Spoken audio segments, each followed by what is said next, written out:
ভাইয়া খেতে আসো। আসছি। দু হাতে চোখ মুখ মুছে অর্ণব নিজেকে স্বাভাবিক করে নিচে চলে গেল। দাদি আর অর্ণিতা খাওয়া শুরু করে দিয়েছে। আমাকে ছাড়াই শুরু করে দিলে তোমরা? অপেক্ষা করণের কারণ আছে নাকি? দাদির কথায় সুখ খোঁচা। হাসলো অর্ণব। দুপুরে খেতে না আসার জন্য এটা পাওয়া, কিন্তু সেই সময়টা মেয়েটা কেন এমন করে কিছু বললো না? বললেই পারতো। আরো দেব? প্লেটের দিকে অমনোযোগী ভাইকে দেখে অনিত ইচ্ছে করেই বলল। প্লেটে 2 চামচ দুপুরে রান্না করা ভুনা খিচুড়ি দিয়েছে সে। অর্ণব বোনের ডাকে সেদিকে তাকিয়ে বলল, এইটুকুতে কি হবে আমার? তার পাশেই দাদি বসেছিলেন। খিচুড়ির ডিশটা ঠেলে তার দিকে এগিয়ে দিলেন। নিয়ে নে যত লাগে, তুই বস বুবু, আরে নিজে নিয়ে খাইতে দে। অনিতাও তাই করলো। অর্ণব এবার পুরো টেবিল এক পলক তাকিয়ে বুঝলো আজ রান্না বান্না ভালোই হয়েছিল। ভুনা খিচুড়ি, ইলিশ ভাজা, মুরগির ঝাল মাংস, সাথে আবার টক আমের আচারও।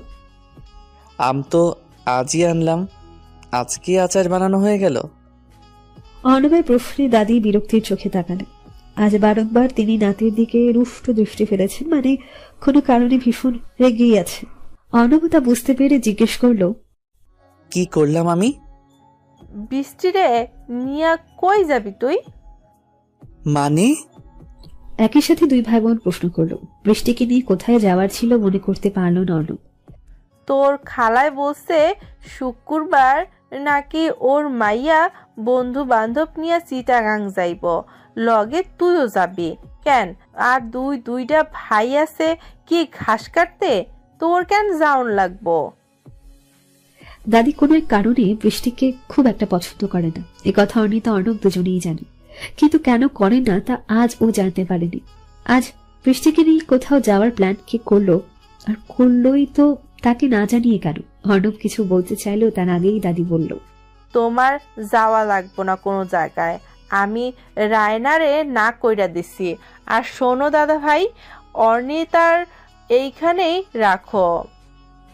দাদির কথার অর্থ 2 ভাই বোনেরই জানা, আগেও অনেকবার বলেছেন।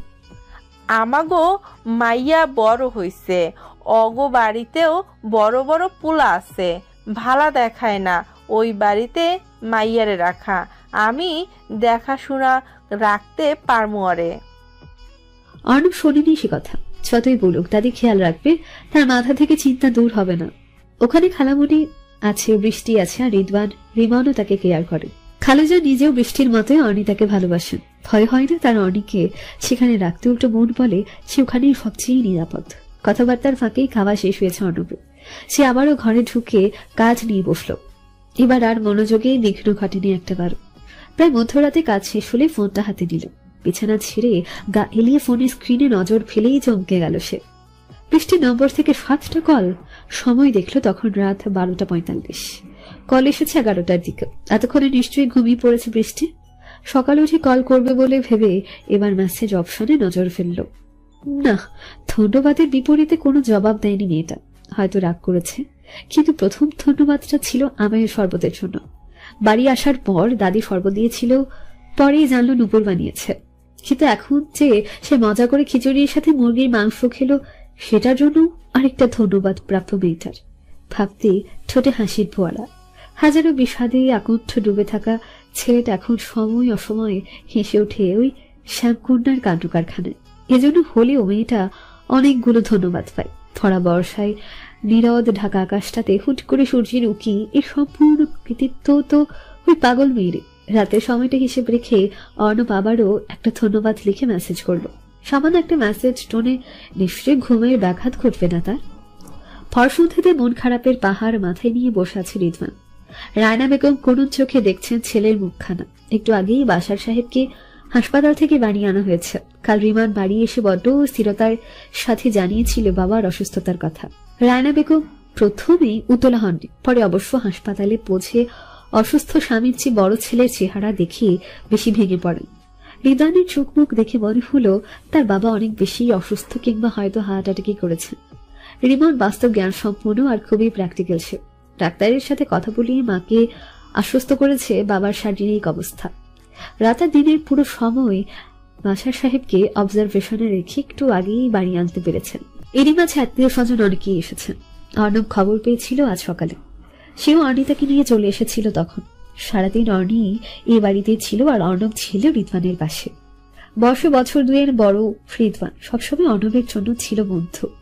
তার মানসিক অবস্থা টের পেয়ে সে একটু আগ পর্যন্তও ছিল, কিন্তু একটু আগেই ম্যানেজার আঙ্কেল কল জরুরি ভাবে অফিসে দেখা করতে চাইলেন। আঙ্কেলের কণ্ঠ শুনে অর্ণবের মনে হলো বড় কোনো অঘটন ঘটেছে, নইলে এভাবে উনি তাকে ডাকতেন না। তাই আর দেরি না করে সে বেরিয়ে পড়ল। মনে মনে উপরওয়ালাকে ডাকছে যেন শৈবার মতো কোনো ঘটনা হয়। এমনিতে চারপাশের এত বিপদসংকুল আবহাওয়া তাকে অতিষ্ঠ করে তুলেছে।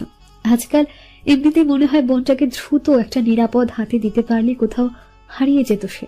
এই পৃথিবী তার বসবাসযোগ্য নয়। অর্ণবের ধারণা ভুল করে তার মেসেজের জবাবটা রাতে এসেছিল। নুপুর তৎক্ষণাৎ লিখেছিল, লাগবে না আমার আদিক্যতা দেখানো, ধন্যবাদ। ধন্যবাদ নিয়ে যারটা সে লুডু খেলুক। পাল্টা জবাব এমন আজব হবে ধারণা ছিল না অর্ণবের। তবুও রাত বেশি হওয়ায় আর কোনো মেসেজও সে দিল না। ভেবেছিল পরের দিন কিছু একটা বলবে, কিন্তু সেই সুযোগটাও হয়নি। সকালেই খবর পেল খালুজানের অবস্থা। এরপরই অনিতাকে নিয়ে ছুটল সে বাড়ি, আর তারপর হাসপাতাল থেকে আবার নিজের কারখানায়। ম্যানেজার আঙ্কেল আর অফিসের দারোয়ান মিলে সন্দেহভাজন একজনকে আটক রেখেছিলেন।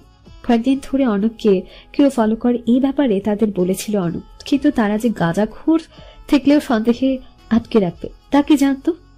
অর্ণব সেদিন আটকে রাখা ছেলেটাকে আটকে রেখে অনেকটা জেরা করে ছেড়ে দিল।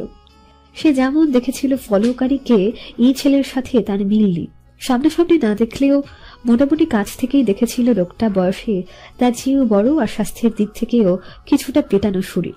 ওইদিকে দারোয়ান যাকে আটক করেছে সেই ছেলেটা নেহাতি এলাকার পাতিমাস্তান গাঁজাখোর। চোখ মুখ চেহারা দেখে বোঝা যায় নেশায় বুধ থাকে সারাক্ষণ। সেদিন ওই ছেলেটাকে ছেড়ে দিলেও চিন্তা শেষ হয়নি মাথা থেকে। তার উপর খালুজানের অবস্থাও খুব বেশি উন্নত হচ্ছিল না। এসবের মাঝে প্রায় একটা সপ্তাহ কাটতে মেজ খালামণি ফোন করে বললেন অনিতা শিবলির বিয়েটা তিনি অতি দ্রুত রাখতে চাইছেন। অর্ণব মানসিকভাবে ভীষণ ক্লান্ত হয়ে পড়েছে, যেন আজকাল বারংবার মন বলছে থাক মাতাল থাক নিঃসারু, তবুও বাবাটা বেঁচে থাকলে বোধহয় ভালো হতো। বাবার চিন্তা দশার অজুহাতে কি দায়িত্বটা কে সে এড়িয়ে যেতে পারতো না? কিন্তু এখন ফোনটার ভবিষ্যতের ভাবনাটা না থাকলে সে অনায়াসে নিজেকে মুক্ত পাখির মতো উড়িয়ে দিত কোনো এক অজানা হাওয়ায়। চোখ বুজে মাথা উঠিয়ে লম্বা শ্বাস টেনে নিল অর্ণব। চোখ মেলে তাকালো রাস্তার ওপাশে ঝোলা কাঁধে নিয়ে দাঁড়িয়ে থাকা শ্যামা কন্যাটার দিকে। কয়েকটা দিন ধরেই তার মনে হয় ওই মেয়েটার ছটফটে কিছু কথা তাকে একটুক্ষণের জন্য হলেও রিলিফ দেয় তার দম বন্ধ দুনিয়া থেকে। এমন ওই মেয়েটার কণ্ঠস্বর সে শোনে শুধুই 2-4টে মেসেজ, পাল্টা মেসেজেই মেলে স্বস্তির দেখা। নিজের গাম্ভীর্যের খোলস থেকে বেরিয়ে কখনো সে সহজ হয়ে কথা বলতে পারেনি। তাই প্রযুক্তির চমৎকার দানের একটা মুঠো ফোন আর তার মাধ্যমে পাওয়া মেসেজ অপশনই অর্ণবের মাধ্যম।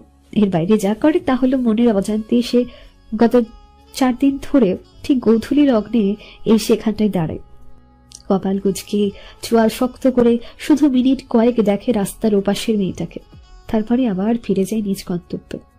যতটুকু সময় সে ওই মুখটা দেখে ততটুকু সময়ে পৃথিবীর এই প্রান্তের গোধূলি রং মাখিয়ে যায় অর্ণবের পাথর ঘষা দিলে। এখনো তাই হচ্ছে, তবে আজ রং মাখিয়ে অন্তরের কোথাও, বরং তার ঠিক পেছনে বসা কয়েকটা ছেলের কথোপকথন তার কর্ণকুহরে গরম সীসার মতো ঠুকে ঝলসে দিল ভেতরটা। না চাইতেও ঘাড় ফিরিয়ে সে পেছনে চায়ের দোকানটায় এক পলক তাকাল। বয়স কত হবে ছেলেগুলোর? 17 কি 18। দেখে বোঝা যাচ্ছে কলেজ পড়ুয়া সবগুলো, কিন্তু মুখের ভাষা ঠিক কিছু গাঞ্ছাটা না ছাগলদের মতো। অর্ণব চুপচাপ আরো মিনিট 5 অপেক্ষা করলো। ততক্ষণে রাস্তার ওপাশে থাকা নুপুর রিকশায় উঠে চলে গেছে। এবার অর্ণব হাতে ফোন আর কানের ব্লুটুথটাও পকেটে পুরে নিল। ফুল স্লিভ শার্টের স্লিভ দুটোই ছিল বোতাম লাগানো ছিল, সেগুলো দ্রুতই গুটিয়ে নিল। চারপাশে কিছু একটা খোঁজ করলেও চোখে কিছু না পড়ায় খালি হাতেই এগিয়ে গেল ছেলেগুলোর সামনে। দিক বিদিক না দেখে সে সামনে থাকা ছেলেটার টি শার্ট ধরে টেনে দাঁড় করিয়ে কষিয়ে থাপ্পড় লাগায় দুটো। আকস্মিক ঘটনায় দোকানে থাকা প্রত্যেকেই চমকে উঠে দাঁড়িয়ে যায়। থাপ্পড় খাওয়ার ছেলেটার বাকি বন্ধুরা অর্ণবের দিকে তেড়ে এলে সে প্রত্যেকটাকে কলার চিপে ধরে থাপ্পড় লাগায়। থাপ্পড়ের সাথে সাথে তার মুখ থেকে উচ্চারিত হয় মাত্র কয়েকটা বাক্য। সেক্সি লাগো, ফিগার মাপতে তোর হাতই যথেষ্ট, তাই না? দেখি কোন হাতে মাপবি। বিছানায় নিতে চামড়া সাদা দরকার আছে বলেও সাজেশন দিচ্ছিল কে যেন বল। অর্ণব কথাগুলো বলতে বলতে এলোপাথারির থাপ্পড় লাগাচ্ছিল 4টে ছেলেকে। দোকানটাতে আরো 2-3 জন যারা ছিল তারা হকচকিয়ে গেল, কিন্তু কেউই মুখ খুলল না অথবা সাহস পায়নি কিছু বলার। হতে পারে অর্ণবের দেহাবয়বের বিশেষত্বই ঠিক কারো সাহস হয়ে ওঠেনি। এদিকে দোকানদার সহ অন্য কাস্টমাররা ততক্ষণে বুঝে গেছে আকস্মিক আক্রমণের কারণ। এই নাম বল তোদের, সাথে বাবার নাম আর ঠিকানা। প্রত্যেকটা ছেলে এবার ভরকাল। তবে কি বাড়িতে নালিশ যাবে এখন? ছেলেগুলো ভয় পাওয়া চেহারায় তাকিয়ে আছে, কিন্তু তাদের সাথে যে আরো একজন ছিল এবং এমন কথাগুলোর শুরুটাই যে করেছিল সেখান থেকে অর্ণব ঘাড় ফিরিয়ে দেখার আগে বগার পার হয়ে গেছে। তার জানা হলো না অর্ণবের। শেষ পর্যন্ত কারো বাবার নাম ঠিকানা না নিলেও প্রত্যেকের একটা ছবি তুলে নিল সে। আপাতত এদের জন্য এটুকুই ভয়ের ছিল। মাগরিবের আজান কানে যেতে অর্ণব সেখান থেকে চলে গেল। বাসার শেখ এখন কিছুটা সুস্থ আছেন। এই সুস্থতায় আছে সাবধানতার আদেশ ডাক্তার কর্তৃক। টোটাল বেড রেস্ট না থাকলেও ছোটাছুটি আর অতিরিক্ত চিন্তার উপর কড়া নিষেধাজ্ঞা। বাধ্য হয়ে 1 সপ্তাহের মাঝে একবারও বাড়ির বাইরে যেতে পারেনি। কোটি টাকার ব্যবসা এখন পড়ে আছে 2 ছেলের অপরিপক্ক কাঁধে। দুজনই না, একজন অপরিপক্ক ব্যবসায়িক ব্যাপারে অনুযান এতদিনে পাকা ব্যবসায়ী হয়ে উঠেছে বলা যায়। জীবনের অর্ধেকটা সময় ব্যবসার জাদাকলে পিষতে থাকা মানুষ হঠাৎ করে অবসরে পড়ে সময়টা ঠিকঠাক উপভোগ করতে পারে না বোধহয়। অন্তত বাসার শিখকে দেখে তেমনটাই মনে হচ্ছে রায়না বেগমের। রান্নাঘরে গ্রিন টি আর 1 প্যাকেট নোনতা বিস্কিট ট্রেতে রাখতে রাখতে ভাবছিলেন এই একটা সপ্তাহের কথা।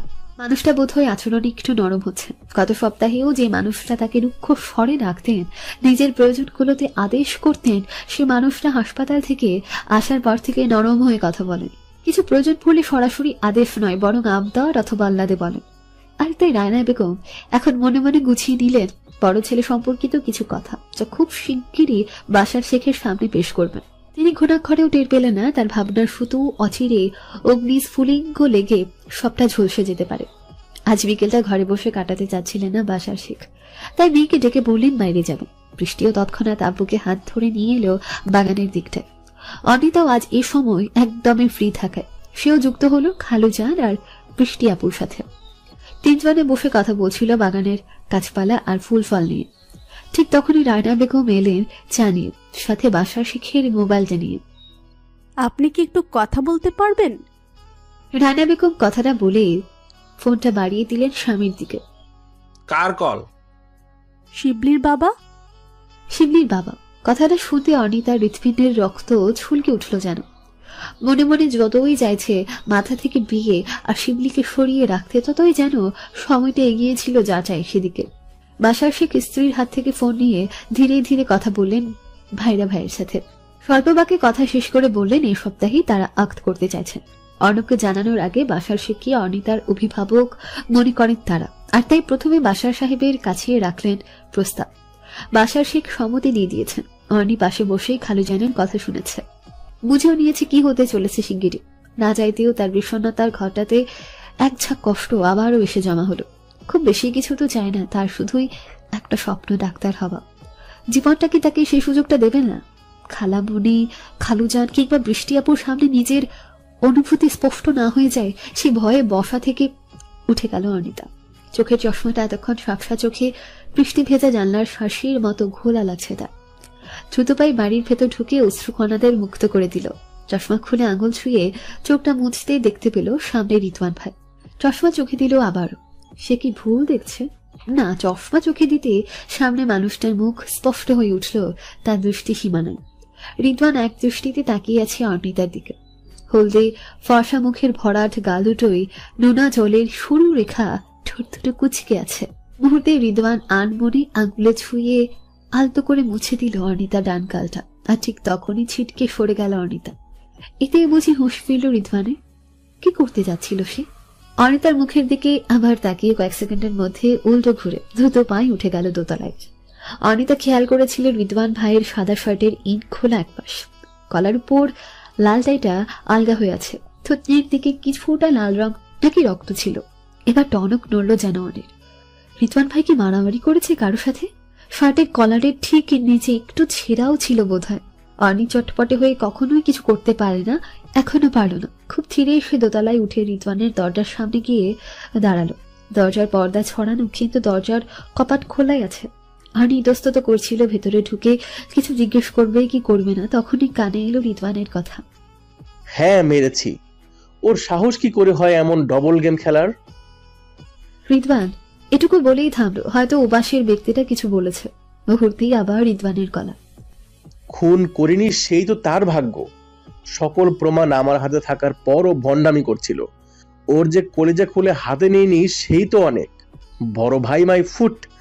ওর মতো এমন একটা খালাতো ভাইকে আমি পালের দামও দেই না। যার চরিত্রের ঠিক নেই সে মানুষের কাতারে পড়ে নাকি? ও আসুক অর্ণিকে বিয়ে করতে। আমি যদি ওর দেহ থেকে ওর মাথাটা আলাদা না করেছি তো আমার নামও রিদওয়ান শেখ না। প্রচন্ড রকম রেগে আছে রিদওয়ান। গলার টাইটা খুলে ছুঁড়ে মারলো বিছানায়। শার্টের বোতামগুলোর যেন একটু ধৈর্যও নেই, তাই জড়িয়ে টানলো। ঝরঝর করে ছিঁড়ে পড়লো বোতাম একটা একটা করে। কলটা কেটে ফোনটা বিছানায় ফেলতে রিদওয়ানের মনে হলো দরজার সামনে কেউ একজন দাঁড়িয়ে আছে। সে এগিয়ে গিয়ে পর্দাটা সরাতে দেখলো কেউ নেই সেখানে। অনিত আগেই সরে পাশে রিমনের ঘরে ঢুকে গিয়েছিল। ভেতরে রাগটা ঠিকঠাক শীতল করা খুব প্রয়োজন ভেবে রিদওয়ান এবার ঢুকে গেল বাথরুমে। আজ বোধ হয় একটা খুনোখুনি হতে হতে আর হলো না, তবে অতি সত্বর কিছু একটা হবে। আর তা যে রিদওয়ানের মাধ্যমে তা আন্দাজ করে নিল দরজার বাইরে থাকা অনিতা। শুক্রবার সপ্তাহের শ্রেষ্ঠ দিন বোধ হয় প্রত্যেকটা কর্মজীবী মানুষের জন্য, মুসলিমদের জন্য পবিত্র দিনও বটে। জুমার এই দিনে অসংখ্য আনন্দ অনুষ্ঠানেরও কি কমতি হয় আমাদের এই দেশ জুড়ে? অনিতার জন্য তাই এই কদিনটাকে শুভ দিন হিসেবে তৈরি করতে চেয়েছিল আপনজনেরা। খালুজানের পর অর্ণবেরও সম্মতি নিয়েছে অর্ণিতা আর শিবলি আঁকতে জন্য। অর্ণব ছোট দাদির সাথে আলোচনা করে অর্ণিতাকেও জিজ্ঞেস করেছিল সে কি চায়। ভোকামিটা বুঝতেই পারেনি তার হ্যাঁ আর না এর গুরুত্ব তার ভাইয়ের কাছে ঠিক কতখানি।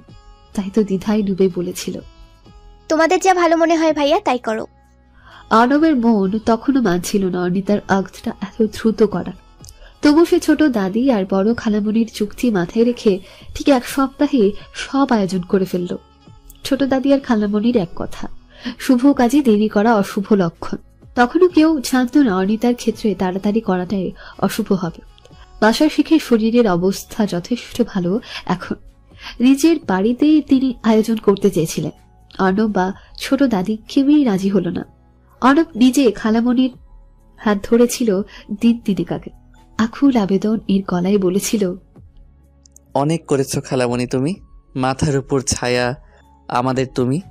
আর খালুজান সবসময় ছিলে বলেই তো আমরা দুই ভাই বোন অনেক ভালো থাকতে পেরেছি। যে বয়সে মা বাবার সঙ্গ হারিয়েছি সে বয়সে অনেকেই কচুরিপানার মতো ভেসে যায় অনিশ্চিত ভবিষ্যতে। আমরা ভাসিনি, বরং শক্ত হয়ে গেঁথে গেছি মাটির উপর। এই বড় ঋণ আমার তোমার কাছে, যা কখনো শোধ হবার নয়। কিন্তু সেই ছোট্ট বয়স থেকেই আমার স্বাদ ছিল বোনটার সকল দায়িত্ব নিজের কাঁধে নেব।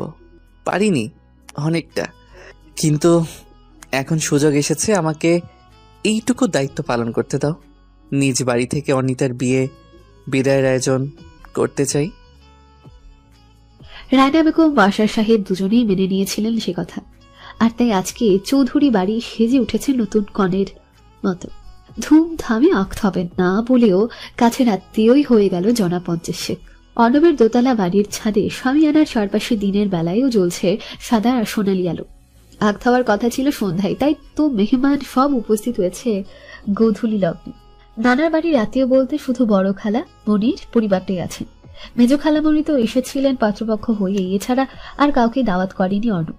বাকি সব আত্মীয় বড় দাদারই বিশাল পরিবার। একটু আগে বৃষ্টি আর নুপুর ফিরেছে অর্ণিতাকে নিয়ে। পার্লারে যাবে না করেও যেতে হয়েছে কনে সাজের জন্য। অর্ণব জেদ ধরেছে তার একটা মাত্র বোনের আক্ত বউ সাজাতেই হবে বোনকে। এক একটা অনুষ্ঠানের হাজারটা স্মৃতি বাক্সবন্দি করে রাখতে চাইছে। তাই তো আক্ত উপলক্ষে কাল রাতে হলুদ আর মেহেদি এনেছে এক কাটা।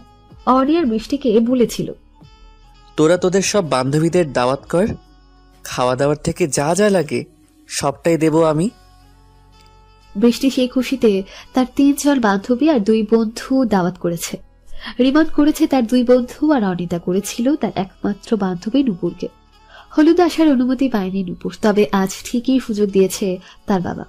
তা তো একটু আগেই ভাগে সে উপস্থিত হতেই যেতে হলো পার্লারে। দিনের আলো ফুরানোর মুহূর্তে বাড়ি ফিরল তারা।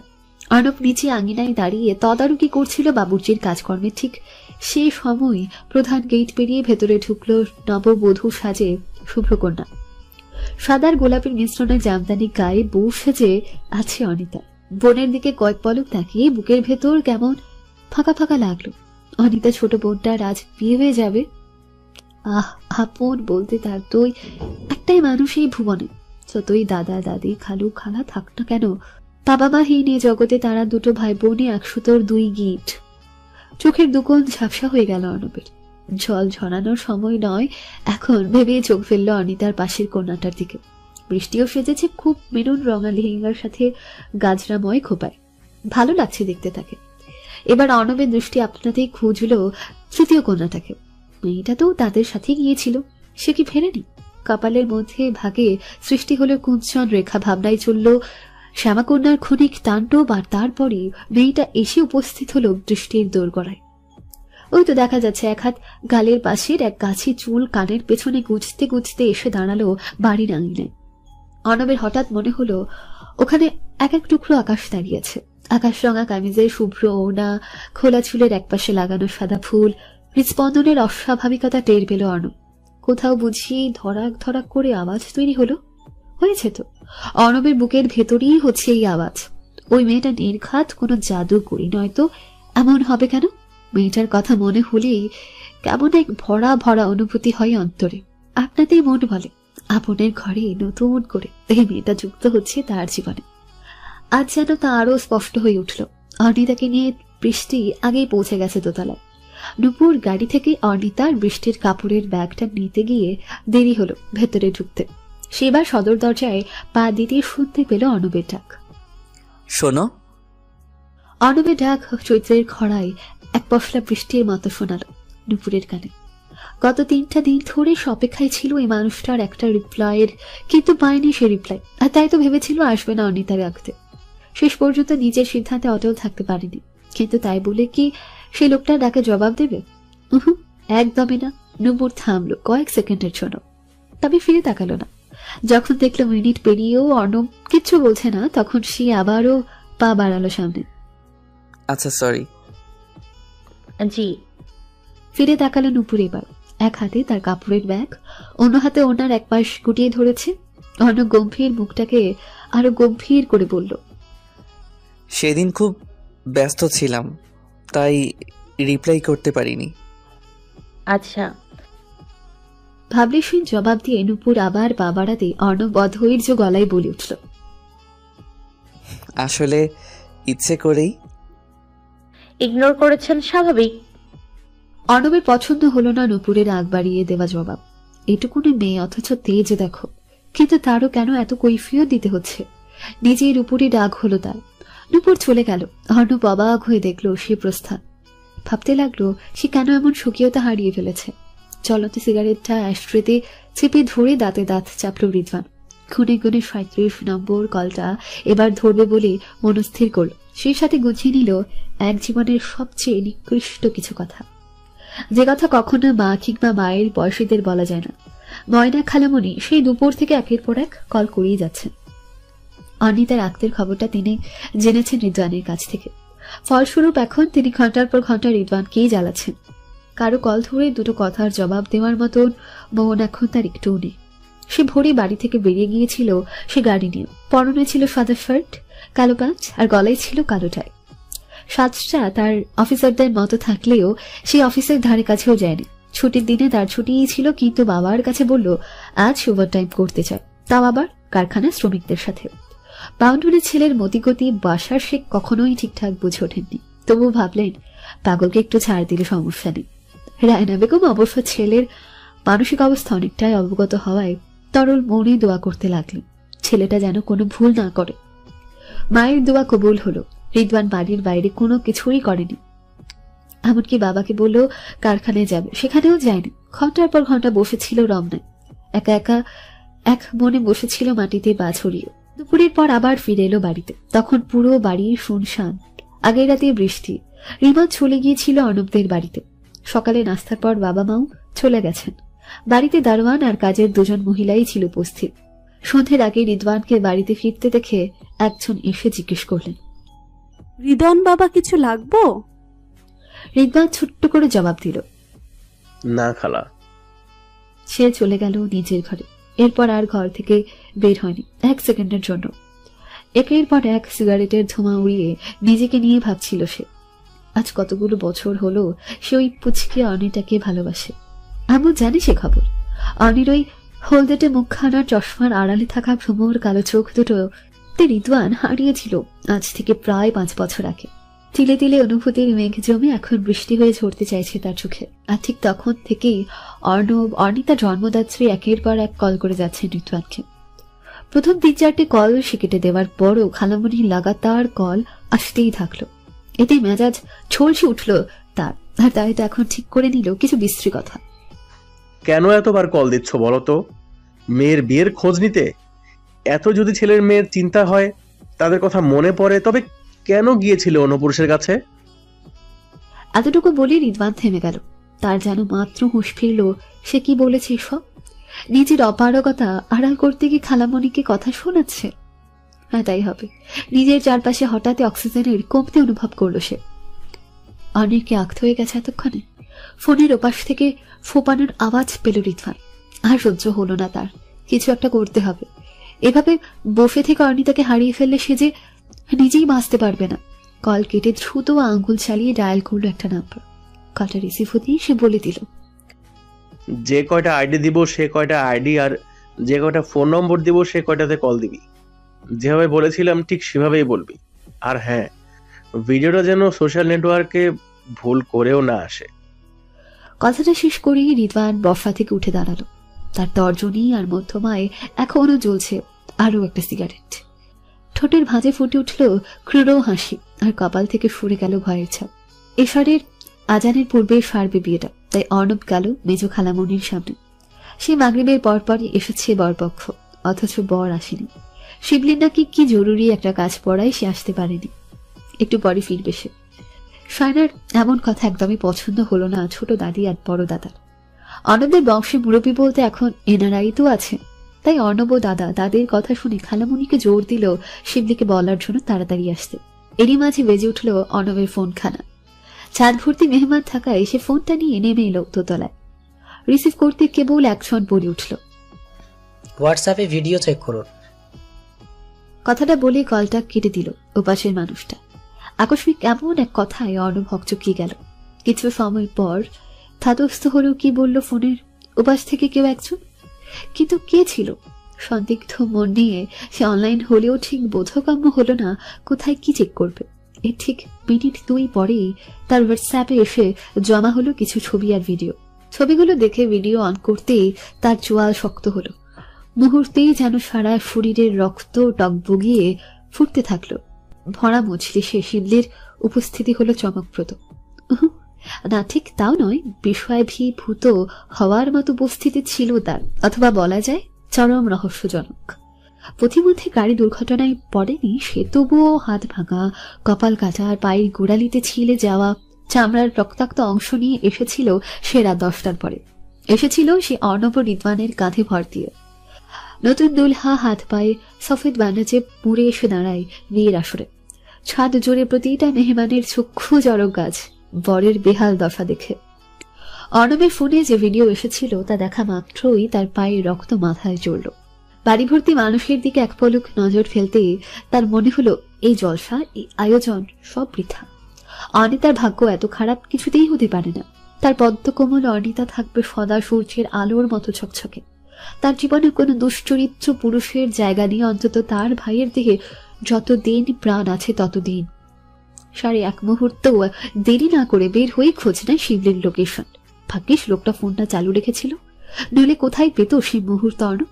এদিকে রিদওয়ানও শেষ মুহূর্তে সংযম হারিয়ে বাড়ি থেকে বের হয়। তখন পুনরায় দ্বারস্থ হয় ছোট ভাইয়ের সাহায্যের। রিমনা ভাইয়ের মনস্তাপ টের পেয়ে প্রেমিকার শরণাপন্ন হয়। অনিতার বিয়ে নিয়ে ভাইয়ের মাধ্যমে সে বিনোদন নেওয়ার অভিপ্রায় কাল থেকে উপস্থিত ছিল অনন্তের বাড়িতে।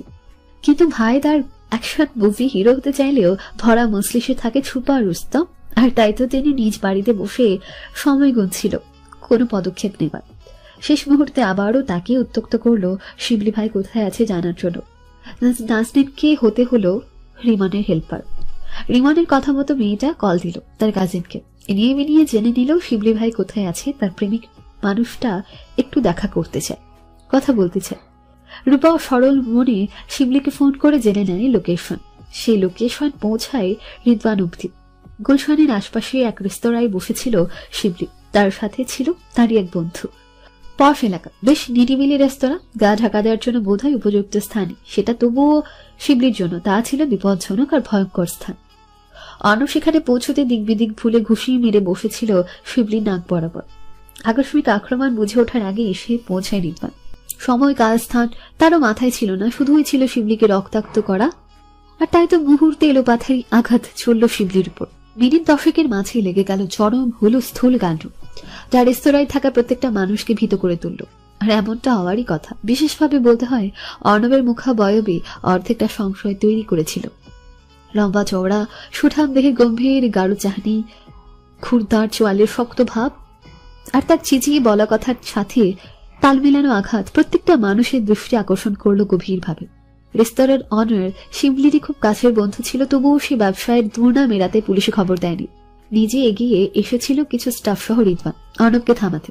পিঠি বাম, বেচারা নিজেই আহত হয়ে বসে পড়ল একপাশে। শিবলির অবস্থা বেজায় করুণ হতে হুঁশ ফেরের অর্ণবের। জ্ঞান থাকতেও সে বেহুশের মতো পড়ে রয় মেঝেতে। রিদওয়ানের শেষের আঘাতগুলো বেশ শক্ত হওয়ায় শিবলির অবস্থা গুরুতর হয়। কিছুটা সময় নিয়ে ধাতস্থ হয় অর্ণব। রিদওয়ান দুজনেই তারপর নিজেরাই শিবলিকে নিয়ে রওনা হয় হাসপাতালে। ওদিকে বাড়ি থেকেও একের পর এক কল আসতে থাকে ডায়না আর ছোট দাদি। রাত তখন গড়িয়েছে অনেকটা। আকাশে কালো করে বিজলি চমকাচ্ছিল ক্ষণে ক্ষণে। বর উপস্থিত নেই, মেয়ের ভাইটাও হঠাৎ উধাও। আতঙ্কিত হয়ে পড়ে উপস্থিত সকলেই, আর সায়না তো ভয়ে মূর্ছা যাচ্ছিলেন। কতগুলো আত্মীয় স্বজন নিয়ে তিনি এসে তো পড়েছেন, আর আস্তে আস্তে ছেলেকে হুমকিও দিয়েছিলেন যেন যথাসময় উপস্থিত হয়। একটা সপ্তাহ ধরে ছেলের সাথে বেশ যুদ্ধই চলছিল তার এই বিয়ে নিয়ে। তুষ্টা বোধ হয় সম্পূর্ণ শিবলির উপর দেয়া যায় না, অনেকটা বর্তায় তার বাবা মায়ের উপরে। শিবলি জানিয়েছিল বাবা মাকে তার মনের কথা, তারা সেসবে পাত্তা দেয়নি। বরং তার দাদি মানুষটা বড্ড একরোখার জিদি। যেদিন থেকে বলেছিলেন অনিতাকে নাত বউ করবে, সেদিন থেকে শিবলির প্রাণ ওষ্ঠাগত। কোনো মতে প্রণয় জড়ানো যাবে না কোথাও। তা জ্ঞানীয় হয়েছে বেশ সভা সালিশ। তাদের বাড়িতে প্রেমের বিয়ের নিয়ম নেই, সেই নিয়ম ভঙ্গ করার শাস্তি একমাত্র ত্যায্য হওয়া।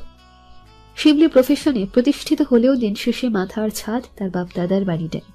তাই সহজ মস্তিষ্ক হঠাৎই ক্রূর সিদ্ধান্ত নেয় বাবা মায়ের ইচ্ছে পূরণ করে অনিতার সাথে আক্ত করবে, অথচ রূপাকেও নিজের গর্বে লুকিয়ে বিয়েটা করার কথা। আরো অনেকদিন পর সে পর্যন্ত হয়তো কিছু একটা করে অনিতার সাথে বিচ্ছেদ ঘটানো যেতে পারে, এমনটাই অভিলাষ গোপন ছিল। অথচ আজ সকাল থেকে মন মানল না। তাই তো সন্ধ্যায় বরযাত্রী পাঠিয়ে দিয়ে নিজেই গায়েব হলো গাড়ি নিয়ে। দুর্দশা তার নসিব বরাবর সিলমোহর আগেই টানানো ছিল হয়তো। তাই গত সপ্তাহে রিদওয়ানের অত মার খেয়েছে, আবার আজকেও একেবারে রিদওয়ান অর্ণব দুটো ছোট ভাইয়ের হাতে ছ্যাং তোলা হতে হলো। ঘটনা তখন থামেনি চৌধুরী বাড়িতে। 10টার পর শিবলিকে সাথে নিয়ে বাড়ি ফিরিয়ে অর্ণব ঝামেলা বাঁধালো খালামণির সাথে। এত কাছের, এত আপন হয়েও তার বোনটাকে নিয়ে এই খেলার জন্য সে কাউকে ছেড়ে কথা বলল না। শিবলির দাদিও উপস্থিত মহলে নাতের শারীরিক অবস্থা দেখতে তুমুল ঝগড়া করলেন অর্ণবের সাথে। কুচকে যাওয়া চামড়ার উপর মেকআপের আস্তরণ ঠিক বুঝিয়ে দেয় বৃদ্ধার দেমাগ আর শৌখিনতা। পায়ে বেঁধে ঝগড়ায় অর্ণবকে তিনি ভীষণ রকম অপমান করতে গিয়ে সাপ সাপান্ত করে বসল অনিতাকে। এক ছাদ মানুষের সামনে বলে বসলেন,